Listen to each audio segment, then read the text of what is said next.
कई बार हम कॉन्वर्सेशंस में बेसिकली और फंडामेंटली यूज करते हैं और दोनों का मतलब सुनने में थोड़ा सिमिलर भी लगता है, लेकिन एक्चुअली इनका अलग सिचुएशंस में यूज होता है। चलिए इन दोनों वर्ड्स को अच्छे से समझते हैं। बेसिकली तब यूज करते हैं जब हम किसी चीज को सिंपल वर्ड्स में एक्सप्लेन करना चाहते हैं, मतलब मेन पॉइंट क्या है या सीधी सी बात क्या है। जैसे मैं बेसिकली टीचर हूं लेकिन पार्ट टाइम वीडियोस भी बनाता हूं। Basically I am a teacher but I also make videos part time. यहाँ बेसिकली इसलिए बोला गया है क्योंकि हम अपनी बात को सिंपल वर्जन में बता रहे हैं। एक और एग्जांपल से समझते हैं।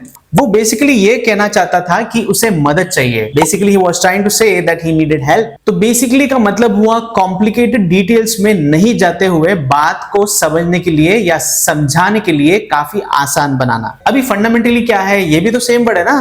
नहीं, फंडामेंटली थोड़ा गहरा वर्ड है। इसका मतलब होता है मूल रूप से या प्रिंसिपल्स के लेवल पर। जब हम किसी चीज को जड़ यानी बेस आइडिया की बात करते हैं तब हम फंडामेंटली यूज करते हैं। जैसे कि मैं फंडामेंटली मानता हूं कि ऑनेस्टी सबसे बेसिक और इंपॉर्टेंट क्वालिटी है। Fundamentally I believe that honesty is the most basic and important quality. या हम किसी प्रिंसिपल की बात कर रहे हैं। ईमानदारी एक बेस वैल्यू है यहाँ पर। एक और एग्जाम्पल समझते हैं।